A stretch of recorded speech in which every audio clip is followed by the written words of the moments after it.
Hello and welcome back to the Delve podcast. I'm Allie. I'm a staff therapist here at Delve Psychotherapy of Chicago. And I'm Adam. I'm the executive and clinical director at Delve. Help us spread the word about this podcast. We're not planning to run any ads, so it's very listener friendly. Our main goal here is just to add value to as many people's lives as possible. So we're really relying on word of mouth. So if you found value in this podcast, share it to one other person that you think would also find value in it. Yeah, please get the word out there for us if you wouldn't mind. We're not trying to be famous. We just want help. We just want to help. Here at Delve, we offer individual, couples, group, and family therapy. If you'd like to reach out to us for a free consultation call, you can find us at delvepsych.com. That's DELVEPSYCH.com. And we've been writing some really awesome blog posts on our Substack. That's at delvepsych.substack.com. Check it out. I feel like we're doing some really meaningful work over there as well. Yeah, please read and share. So for today's podcast, Adam actually stumbled upon a really interesting YouTube short. The YouTube channel is called the VBC, the Vintage Block Channel. And they asked an AI chat service what the most brutal truths in psychology are. And that chat service answered with 4 different brutal truths. So, and I thought they were good. I thought that was a preview. I thought they were good. I thought so too. I was like, Adam, this is juicy. Yeah. We should talk about this for sure. Should I just head right into those 4 truths? Yeah, let's try to break it down as best we can based on our understanding of the clinical literature and the state of psychology, the two of us together. Let's do it. Okay, so number 1 is you're not a passive observer of reality. You are a narrator. Your brain invents stories that feel true, but often are built on cognitive biases, emotional residue, and past wounds. Absolutely true. Absolutely true. Mm-hmm. And I think that this is one of the harder things to convince people of because the brain is lying to you. We talked about this a bit on the last podcast, but like our brain is constantly trying to give us the perception that we've got a cohesive identity, a consistent linear experience from time A to time B. But really, when you look at the foundational psychological literature, I think it's completely the case that we are narrative-driven creatures. We've been sitting around fires talking about stories that we either made up or are changing in the active moment at every point in human evolutionary history. And I think that we have to have some understanding of our cognitive and emotional biases and the impact of our past and the impact of our drives, especially identity drives, on the way that we end up shaping those narratives, what we even notice within a particular context, and what we even think is story worthy, what we even bother to tell people. Right. We're each, oh, there goes the planes.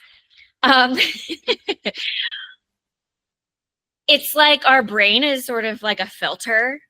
And each one of us has different filters.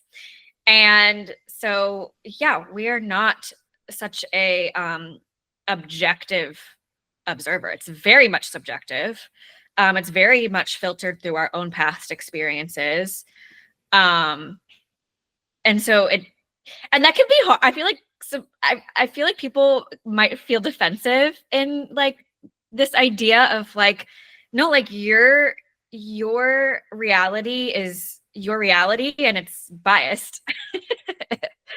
Yeah, I feel like this is a really important point for people to understand, that like we don't exist in a vacuum, and a lot of our own experiences, biases, they show up in our everyday lives, and those are what we observe is filtered through all of that. So Absolutely. And we can come with certain perspective based biases as well. So I can't remember if we've talked about the idea of locus of responsibility, but locus being the point from which, and responsibility being the locus of responsibility being the point from which responsibility derives. So if we think about there being a countervailing valence to that, so internal or external, so it can have an internal or an external locus of responsibility as a general trend within a self. Somebody with a external locus of responsibility is typically blaming the world. I don't understand why people drive this way. People are just idiots, and they're all controlling us. The lens that person is seeing a lot of what's happening in the world, even in their immediate environment, is through the lens of it is other people's responsibility. Whatever I'm feeling or experiencing or is happening to me, that is other people's responsibility.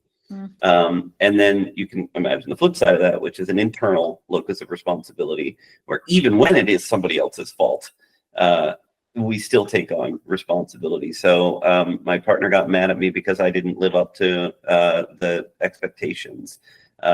Or the reason why that person cut me off in traffic is actually because I wasn't paying attention, and I need to sort of like take accountability and ownership. And typically you'll find that people trend toward one side or the other on this, but that shapes your entire perception of your entire world. Let's imagine that you are in a driving scenario and you've got that tendency toward an external locus of evaluation, or excuse me, external locus of responsibility. Although locus of evaluation is another one of these axes, but regardless, locus of responsibility. If you've got that external locus of responsibility and you get cut off in traffic, then that guy's a dipshit, he's an asshole, he's crazy, and what the fuck is this problem, and let's go fight him maybe. But if you've got an internal locus of responsibility, then the moment that happens, you're looking for how that's your fault, and you're going to walk around saying I'm a bad driver. And so the same event gets filtered through two different perspectives and therefore produces two different stories. Everybody's a dipshit, or I'm a bad driver. yes. And gosh, it's why like a group of people can observe the same event and have multiple different interpretations of what the heck happened, many different narratives. Because so do we know why some people tend towards the external locus of responsibility versus internal? Like, do we know like why that's true for some people, and some people are more external and some people are more internal? I do think that there, at least in the like American and probably many Western European cultures, I do think that there's a gender bias here. I think that typically, I would say femme presenting individuals tend toward an internal locus of responsibility, and masc presenting individuals tend toward an external locus of responsibility. None of these are universals. Humans are too messy for universals. We got messy trends to deal with, and sometimes there's slight differences. But I'd say that's an overwhelmingly common phenomenon. That said, I will say that it's clinically useful. A thing that I do quite often is if I can spot which valence somebody is on, and usually it's not too hard, then you just teach them the other one. Not because the other one is better. It's not right. There's no eternal truth here. It's useful because it's different. If I've walked around all my life blaming other people, then my growth may be learning how to take responsibility. Whereas if I've constantly been taking responsibility in that sort of self-deprecating way, then my growth may be learning how to spot other assholes and why it's their fault and blaming them. But it's different growth patterns for different people, and you just teach them whatever they don't already know. Absolutely. I love that. Any other thoughts on this first point? I could probably talk about it all day, but let's let it go. Okay. Number 2, what you avoid controls you.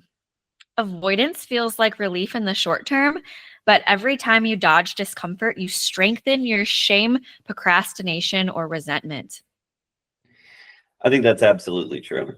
And it comes from this like deep discomfort with the shame and resentment itself. This is an emotion one, right? It's I'm avoiding this particular emotion. And if I'm avoiding this particular emotion, I'm doing so because I just can't deal with it. I can't deal with my the feeling itself. It is just a feeling, and that is a lot of what we're trying to teach people in clinical psychology or in counseling, is how to be more comfortable with the discomfort of some of these emotions, because these negative emotions, if you will, or usually we say unpleasant emotions, from a self-compassion perspective, they are emotionally painful. They're not anything else. They don't provide truths about the universe. They don't reveal hidden, parts of yourself. They can't tell you what's going to happen. They are not diviners. They are not seers. They're just unpleasant experiences right now. And if we can grow more comfortable with experiencing them and then learning how to process them, we don't need to be as controlled by them as we are. Absolutely. I feel like a lot of work with clients is simply working on getting comfortable in the discomfort. Because yeah, we don't like to be uncomfortable. We like to be all cushy and cozy.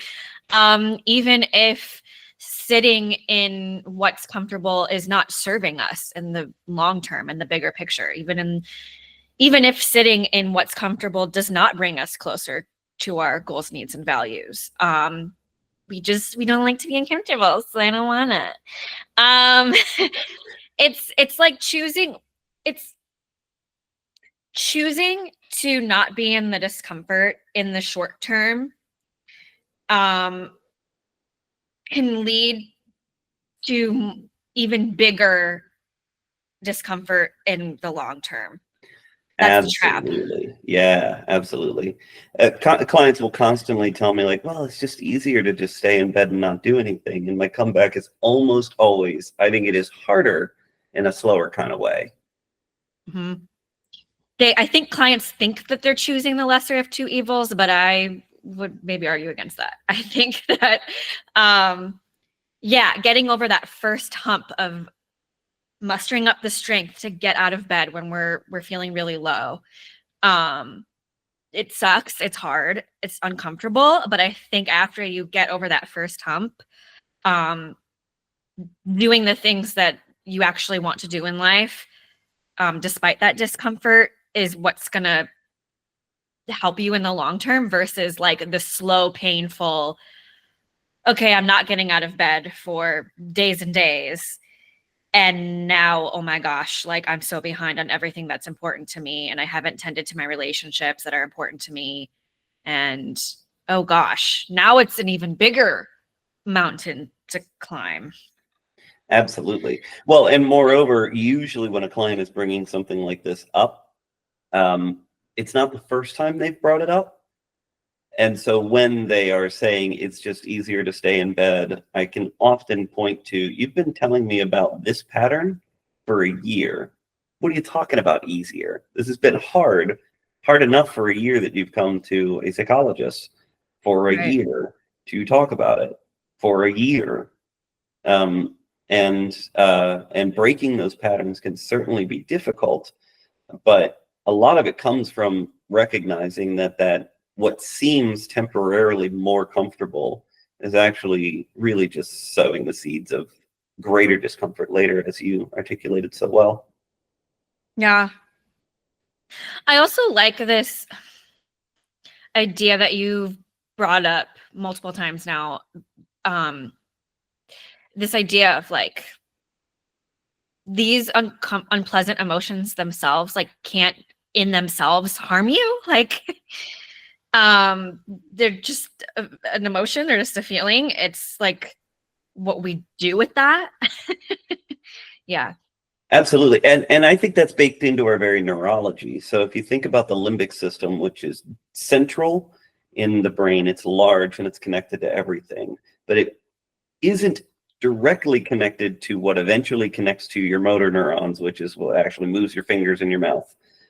So you end up, I'll give you three broad structures. Let's say you've got the limbic system, you've got the parietal lobes, which we could broadly, I'm grossly oversimplifying, but we can call the parietal lobes something of a planning sphere. Mhm. And then you've got a kind of a second, primary and a secondary motor cortex, which is like executing movement. So you've got feelings, planning, movement. The feelings are going to connect most directly to the parietal lobes.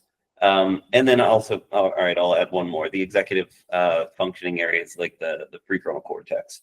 So that's where all of our like actual like coordination of the logistics of planning really happens. Putting things in order and figuring out which is going to come which and keeping it all in mind. That's the complex planning. So essentially you're going to get like frontal lobes, parietal lobes are most directly connected to the limbic system. But then after that point, it's going to be the stuff that makes you that decides what to do.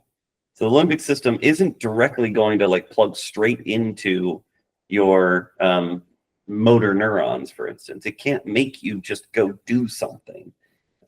It's going to be what we call mediated by these other structures, which are actually way more tied to who you are, which assures that you're going to need to decide for yourself how to deal with the emotional content and then plan an action and then execute the action. Yeah. So the feelings don't automatically decide what we're doing. The feelings don't move our legs and our arms and our bodies. In between, what you're saying essentially is like in between a feeling and an action is like a choice. Absolutely.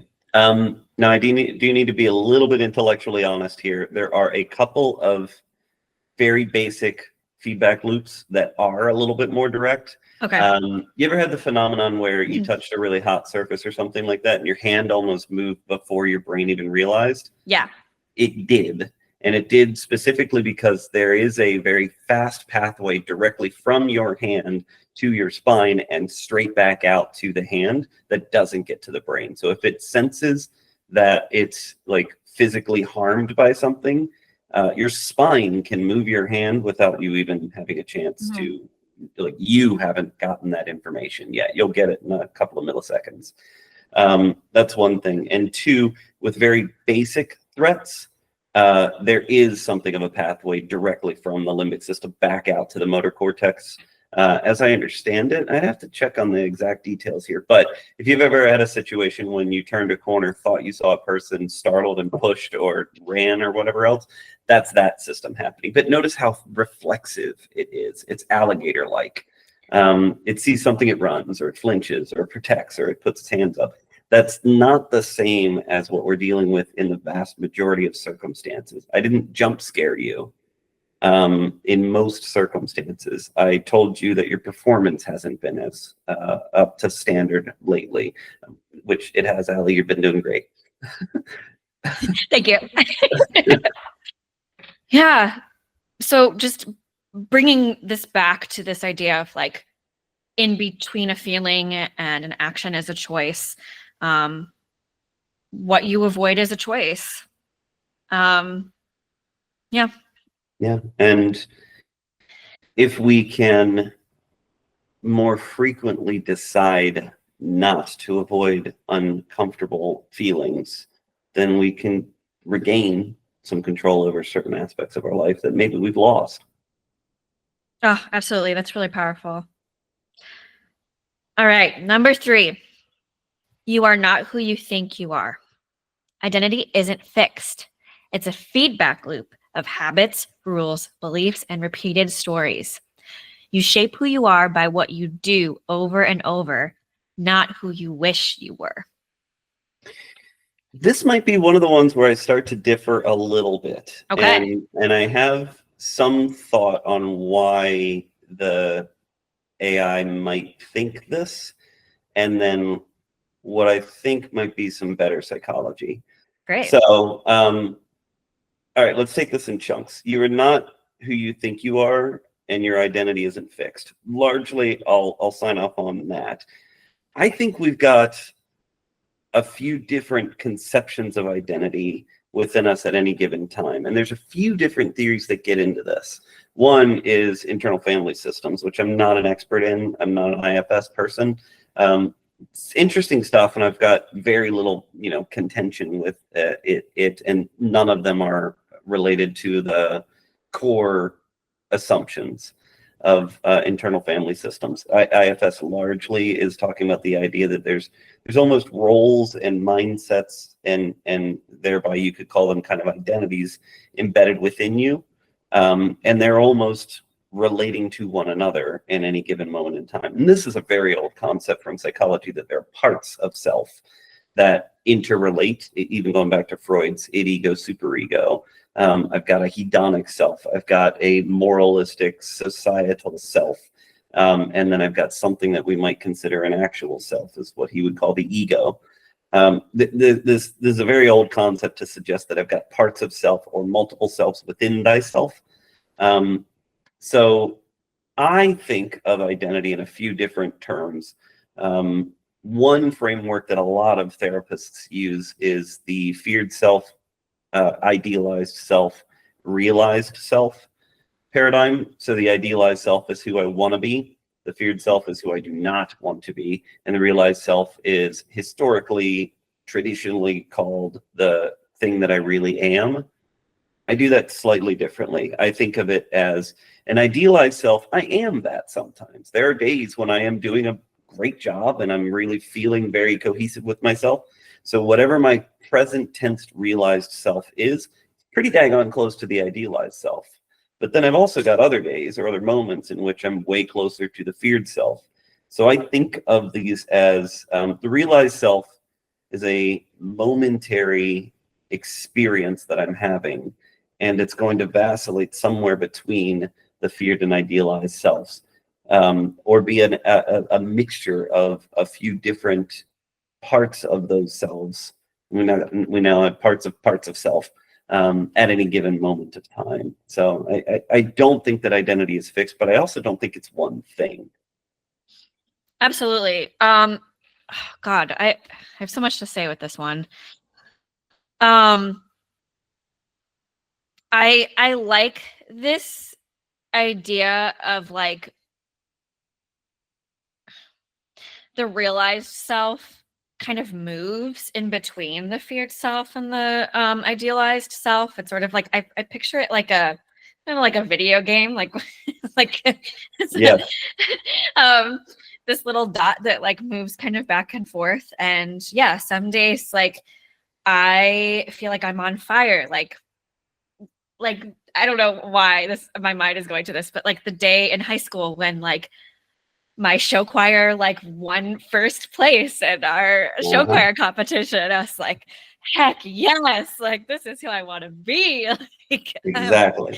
and then the feared self is those days where you're like, man, like what am I doing? Like maybe I have been in bed for the past couple of days and I haven't been like making any movement towards my goals, and like I feel behind, or maybe I just got laid off, or maybe like in my acting days, like I didn't book that audition that I really wanted. So I think like some days, like the realized self is sort of like who we are in the day to day, and that can kind of like move. But I'm curious, like your opinion on this idea of like who we are is shaped by like what we do. That is also a very old idea in psychology. And I think this is sort of the zeitgeist and so let's think of this in levels. I think there's sort of what the public hears about in terms of the layperson might hear coming out of psychology. And that can include pop psych, that can include hot takes, that can even include Instagrammable whatever posts, etc. Then there's the kind of mainstream psychological literature, the stuff that gets passed around the most, the stuff that gets taught in intro psych classes. It's reaching if somebody starts to study psychology, they'll encounter this stuff. And that's where you might get something like the Capilano suspension bridge experiment that we talked a couple of episodes back. You'll hear about that kind of stuff. And then there is a deeper psychology, which is often either older or less popularized. And but that doesn't necessarily mean that there's less truth in it. For instance, I think that attachment is now reaching the layperson, and it is definitely taught in a complex fashion in early psych classes, if you will, scholarship. But there is a deeper level to it. Not a lot of people are reading Bowlby's original work, and there are a lot of truths in there that actually really do a great job of fleshing out the entirety of the theory. And then there are other theories that people just don't hear about. The other week we were talking about self-determination theory. Psychology is very comfortable with self-determination theory. It is well established. We know it, we like it, it makes sense. And I don't think it's reached the mainstream public, and it's not even all that much talked about in psychology courses. If you take a social psych course, you'll hear about it. But if you just took general psych, it might not even come up. And so I think that that's where I think the AI's missing this one a little bit, is at the level of layperson or like intro psych. This is how identity gets talked about, and this pattern of action into identity gets solidified at that level. There is a pseudo truth to it. One of the things that you learn about in social psychology is that while we have this belief that we have something of a value set in our brains, and then we go out into the world and we try to execute that value set, going back to point number one from the AI, that's not actually the way that we work. Largely, we end up doing things, and then after the fact, we end up justifying our actions. So if you ever do something that feels inconsistent with who you are and what your typical value set is, it's not uncommon to see people change the value set rather than change their actions. It's the foundation of a lot of justification for things like unhealthy habits and unhealthy behaviors. It is easier to quickly change my mind than it is to persistently change my habits. Yeah. Is that what we're talking about here, is like cognitive dissonance? Or yes, in that case, that does lead to cognitive dissonance. Yes, and dissonance is essentially kind of the inconsistency with who I think I am and what I just did. Right. That's going to lead to discomfort. We've got to resolve it. How do we resolve it? It's easier to just change your mind. Right. It's like, so if we maybe we lied to our romantic partner about something, and don't do that. Don't do that. Everybody listen, don't do that. And that's not in line with like our moral code or who we want to be, but we can't change the fact that we lied to our partner. So instead, we're gonna sort of like in our minds justify why we did it, so we can still be that good moral person. Exactly. Yeah. I'm a good person. There was a good reason why I lied. That's so well articulated, Allie. Thank you. Yeah. and that ends up showing up in the clinical space. Now I've got a couple, and if partner one lied to partner two is trying to say, well, just take responsibility and we'll move on from there. Apologize and we'll move forward. And partner one is still trying to make sure that they can view themselves as a good person. Right. Which I think leads to what we need to talk about here as well. One of the theories that I'm almost certain that even people that study psychology have not heard of, and I think is packed full of wisdom, is I think it's hold on, I'm going to look. Wickland and Gollwitzer published a book on symbolic self-completion and a bunch of studies on symbolic self-completion. I teach this in the training program. It is not popular. I don't think it shows up in any standard clinical course at all, and probably doesn't even show up in social psychological courses. I know about it because I found that book. That's it. And I started reading it. I was like, whoa, truth. And it's really well researched as well. The idea with symbolic self-completion, if I had to summarize it, it centers on this idea of something of a co-created self, a self that is made out of the image of others. This is also tied to Cooley's looking glass theory, which I know the details of less, but the central idea in all of these theories is I don't get to make myself out of nothing. Again, the layperson right now is going to talk a lot about like, know who you are and just go and enact it on the world. But a deeper psychology understands that you can't really do that. I can believe that I'm a mermaid all I want, but if I'm walking around on land talking to people and they're like, no, you're not, it's hard to sustain the belief that I'm a mermaid. I'm eventually going to encounter reality and pushback and counter feedback about who I am and what I am.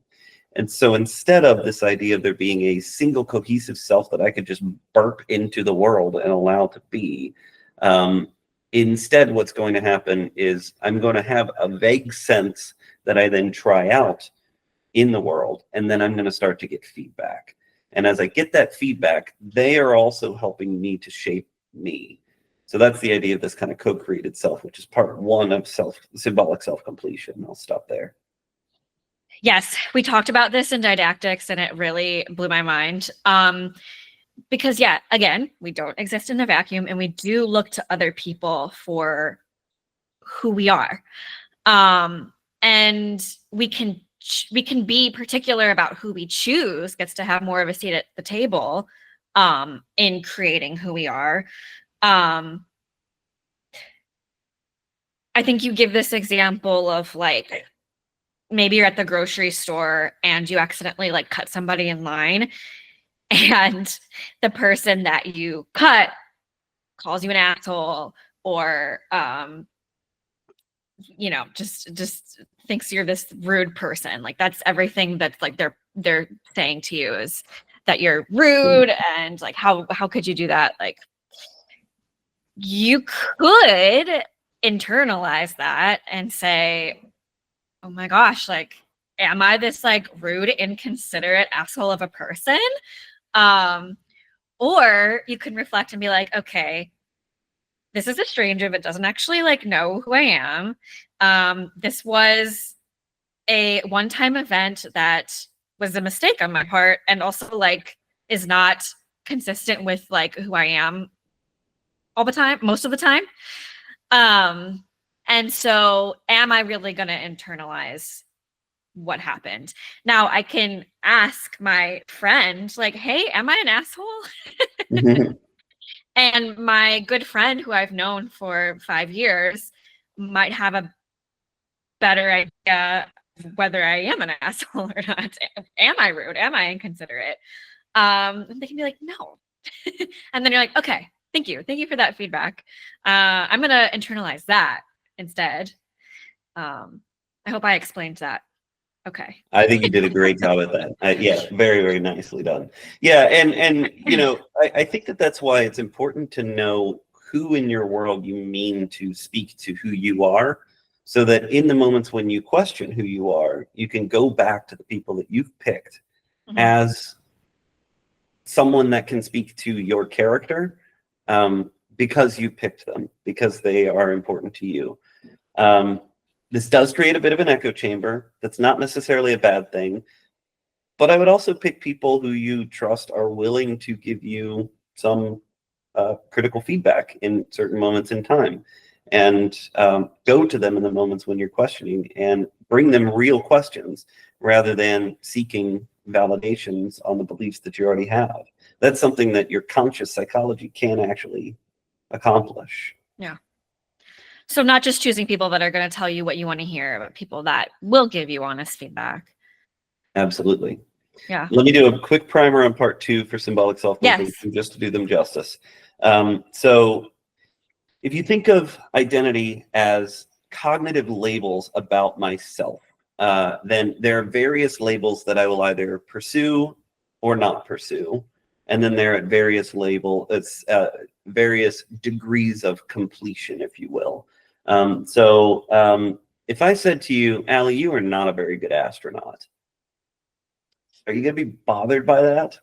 No, I'm not trying to be an astronaut. So there's a whole subset of things that, like, I don't care. I'm not a very good equine therapist either. I don't know much about horses.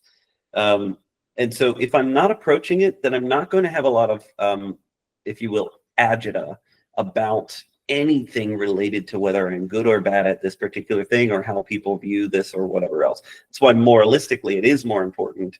If somebody says good or bad person, we're all trying to be good people, generally speaking. It can get complicated, but generally speaking, we're all trying to be good people. So there's what we could consider like labels that we're trying to be and labels that are kind of irrelevant. You'll get very little motivation and very little agita around unapproached identity labels. Think about like good student. If you have a student that is frankly fucking off in class, doesn't really care, and you're trying to motivate them by being like, you're being a bad student or you need to be a good student, it's like, I'm not even trying to be a student. I'm just here because you're making me. So that's part of the challenge of motivation. You get very little energy, very little emotion, and very little motivation around this. At the other end, you have completed identities. Right now, if I said, Allie, you are a therapist, is there much emotion to that? No, I mean, I am. That's true. Yeah. Why is there no emotion about that? Well, because you didn't say I was a good or a bad therapist. You just said I was a therapist. Yeah, I do think you're a good therapist. Oh, thank you. But why does that mean a little bit more to you? Because there's like how do I want to say this? Like it, because good or bad comes with like a certain appraisal of the label, not just the label itself. Like I argue it might be a little more than that even. Okay. We just had our new intern start. They had their first sessions, and I very often will send a message to a new intern after they complete their first session because I don't get to meet with them in person right away. And I'll say something along the lines of, congratulations on becoming a therapist. We're glad you're here and we need you. That does mean something to them. Okay, I see where you're going with this, because they don't feel like they're a fully formed therapist yet. Like Right. They're brand new to this thing. They're like, what? How, you're calling me a therapist? I don't feel like I can own that label yet. I don't feel like I am that label yet. Yeah. Right. Yeah. Whereas, what are you working on, Allie? I mean, I am a therapist, but now I'm working on being like licensed. So that would be like the next step. And so I feel like, you know, calling me a therapist, it's like, yeah, like I feel like I have, I mean, obviously there's like more higher tiers and like being licensed and then fully licensed, but like the idea of me being a staff therapist at Psych, like, yeah, I am. I feel like I've completed that label and I can own that. I feel at this stage, I feel like I can own that. So. And I think also simultaneously there is kind of a development in our own belief system around the quality of our work as well. Right. Being an earlier career clinician, even though I do think that you've got that internalized self-belief about the fact that you are good at this, then there is still a development there. It's normal and natural for there to still be a development there. So if things go bad in a particular session, it might be that idea of good therapist might be on shakier ground, which is developmentally appropriate for anybody in the midst of kind of developing in their career. There's less of a history to sort of signify the quality of the work overall, which means that any symbols of verification that you are good just mean a little bit more. It's a little bit more evidence of a thing that has a little bit more of a shaky foundation just because it's newer and not completed. Yeah, it holds more weight because there's less like evidence to back it up. So, especially in those earlier stages, like that means a lot. Yeah, absolutely. So to kind of get into this, we've got the labels that I don't even bother trying to approach: low motivation, low agita. We've got the labels that I've completed: low agita and low motivation, because I am already that. And then we've got those semi-completed labels where there's going to be more motivation and more agita, more emotion of some kind around it. So it'll mean more if somebody gives me positive feedback. It'll mean more if somebody gives me negative feedback. Yeah, absolutely. I think there's a quote by Charles Cooley. I think it's really pertinent. I'm not who I think I am. I'm not who you think I am. I am who I think you think I am. And there's the co-created self. There it is. Very plainly. All right, last one, number 4. You are wired for emotion, but built to regulate it. Feeling your emotions is not enough. Mental health comes from being able to name, hold, and use your emotions and not be hijacked by them. Mostly agree, nitpicking the language here in a couple of key places. I do agree that we're wired for emotion. The limbic system is central and connected to just about everything. I think that's absolutely true. I tend to prickle at the word regulate for emotion, which not a lot of people in psychology do. Les Greenberg, who Kara and I talked about on the podcast before, even Les Greenberg uses the term regulate emotion. I just don't think it's quite what we're actually doing. What I think we're doing is relating to emotion, experiencing emotion, and then choosing in response to emotion, rather than changing the emotion itself. Regulate makes it seem like we are controlling the emotion, and I just don't know that we have that power by and large. There are some ways in which we do, but by and large, I think that we are subject to its influence rather than navigators of it. Yeah. So in this idea of like built to regulate it, are we built to regulate it? I don't know. I think it can, I don't know. I feel like it's a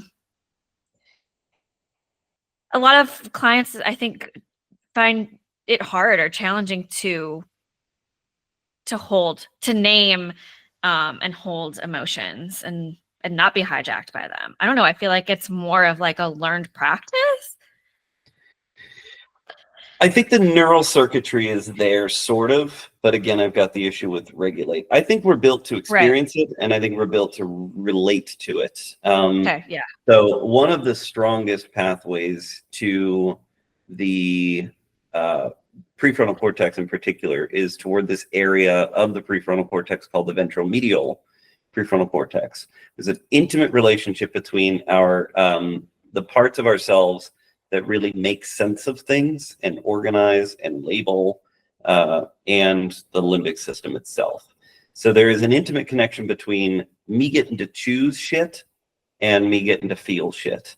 Those two parts are heavily linked to one another. The limbic system to the BMPFC. And so that means I am going to feel that emotion. Whatever I am is going to feel that emotion.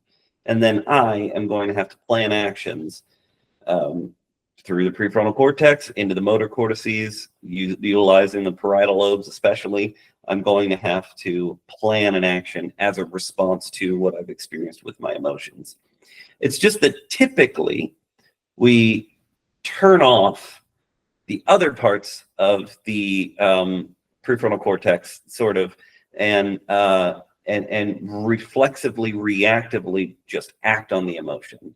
So this is the difference. You'll hear a lot of therapists talk about the difference between reacting to and responding to emotion. Reacting to emotion is entirely about trying to cling to or rid oneself of a particular emotion. I'm going to cling to the ones I like, and I'm going to try to shed as quickly as possible the ones that I don't like. Yeah.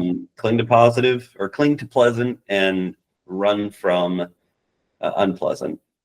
Mhm. Whereas alternatively, responding to emotion is about, as they say, holding the emotion, allowing that experience to be non-reactively, but then choosing an action that's more in line with your goals, your needs, and your values. So it's sort of like I say, hey, Allie, here's this big old scary thing, and you're holding it in your hands. And while you're holding it in your hands, instead of going, and throwing it, you have to say, well, let me actually check with who I mean to be as a person, my goals, my needs, and my values, and plan a response much more carefully. That's hard. It is hard. I think another metaphor that you or someone else at Delve gave was like scratching an itch. Like, you know, you can be like, you can have an itch and you can be subconsciously scratching it like without even realizing that you're doing it. Very reflexively. And maybe you scratch the heck out of your arm and it gets so red. And maybe like you're not even supposed to like scratch this. Maybe you had like an allergic reaction to something and you're not supposed to scratch it because like it's going to make the whole thing worse and it's not going to heal, right? But you're doing it so reflexively. Responding would be noticing, okay, this thing on my arm is really, really itchy. But if I scratch at it, it's not going to heal. It's just going to get worse. I'm not supposed to. So maybe I'm going to go get some more ointment and I'm going to put that on it. Just being way more intentional with what you're doing versus just reflexively scratching. Absolutely. Very well articulated. Thank you.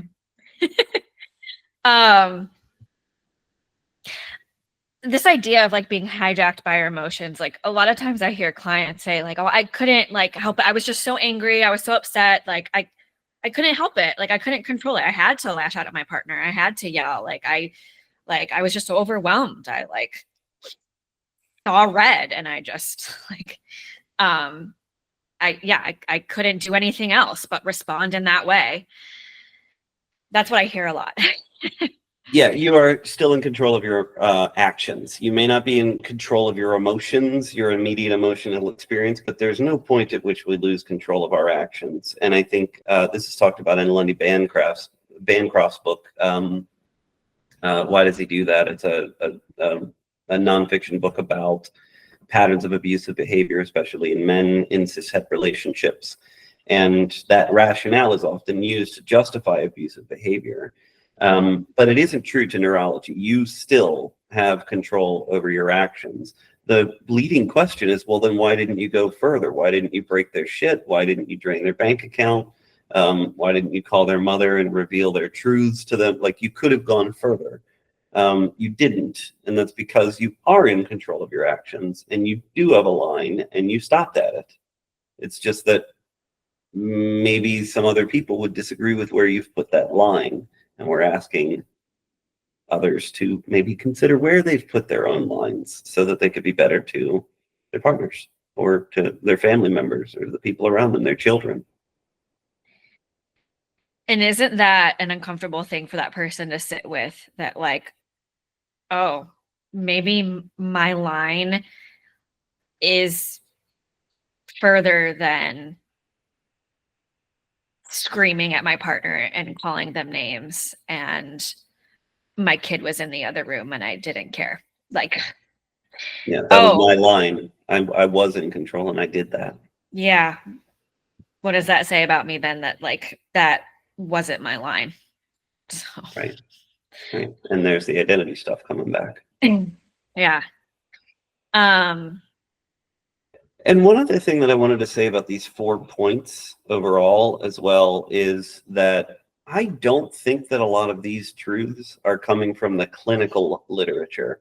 If you think about psychology as a broad subset of, a broad discipline, psychology is a broad discipline that gets into cognitive psychology and human factor psychology and social psychology. There is a lot of branches to psychology.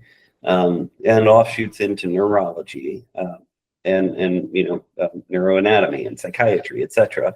If you think about there being a piece within that broader puzzle, which is clinical psychology itself, which is how do we treat and work with individuals with, if you will, mental health disorders, or I think of it more as how do we help people toward whatever we think of as mental health, and how do we do that as a practitioner.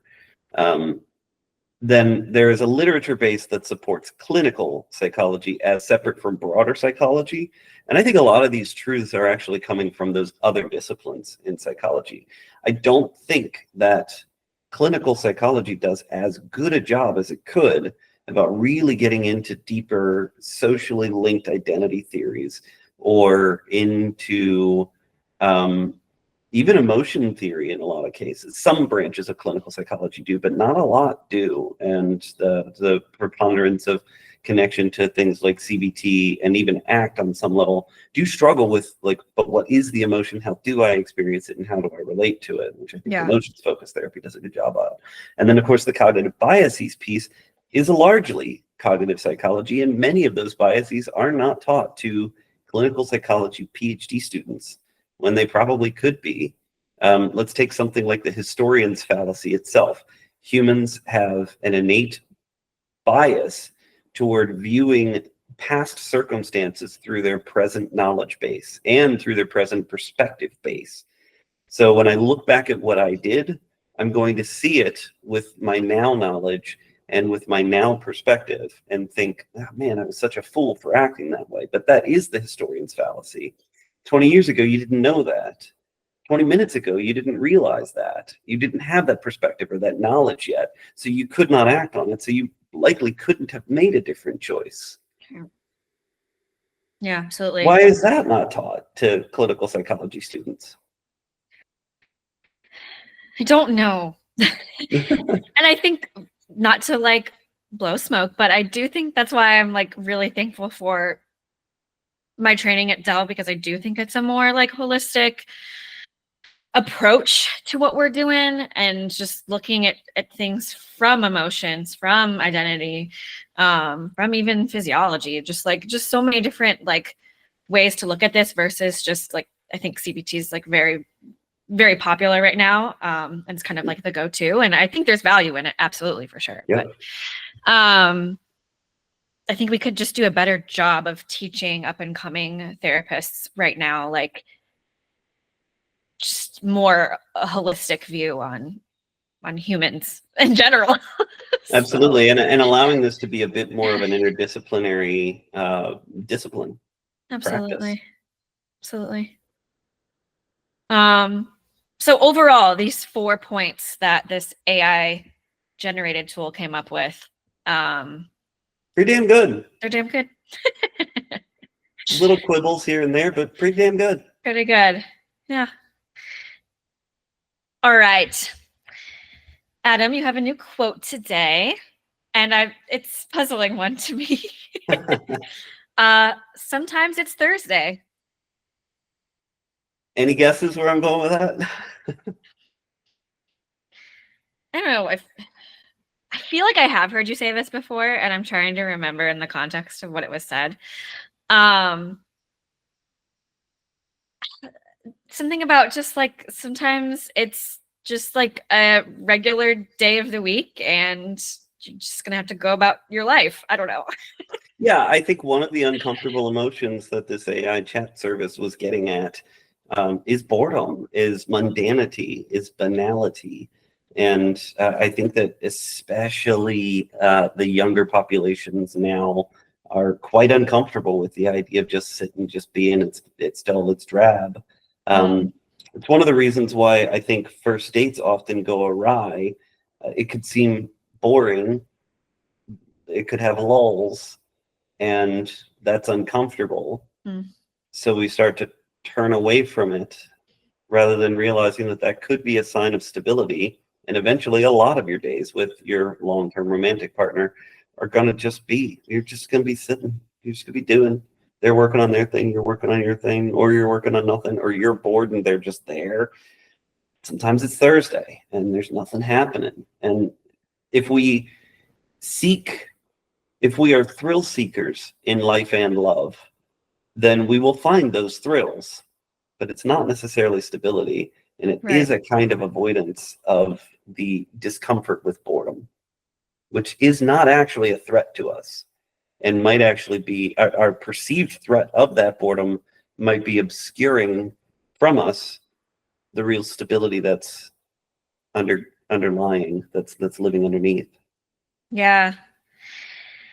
I love this idea because I think for some people it's like, I don't know, I'm bored with like this guy that I've been dating for 5 months or whatever the time frame is. And like, I don't know, isn't that a bad thing? I think it's bad that I'm bored. It's Thursday that you're bored. Yeah, and I think this idea of like mundanity and like boredom, especially in a romantic relationship, can be a good thing because it's like stability. Like, yeah, if you're in like a really up and down, crazy, thrill-seeking, will they, won't they relationship, it's going to be more exciting. But is that what you want at the end of the day? Like, are you seeking long-term partnership and stability? Because if so, like that sort of like thrilling relationship is not going to give you that. Yep. Yep. Also, I've been saying this for a while, and I think it's quite apropos that we actually do record on Thursdays. So today is actually Thursday. It's Thursday. Oh, this has been such a fascinating conversation. A lot of really good nuggets in here, I think, for people to latch on to. So Yeah, I want to do more of this if you're up for it, Allie. I like this idea of taking some of the things that are getting posted in social media contexts, Instagram, YouTube, and breaking them down from a little bit more of a nuanced perspective. I love it. I think it's a really great idea. So yeah, let's do more of it. Let's do it. Thanks again for listening, everyone. Share this podcast with at least one other person if you found value. It'd be really helpful for us. And again, you can reach out for a consultation at delvepsych.com, DELVEPSYCH.com. And do check out our Substack. If you liked the ideas talked about in today's podcast, we have ideas just as thought-provoking and meaningful over there as well. So delvepsych.substack.com. Thank you so much, Allie. This was great. This was great. See you next week.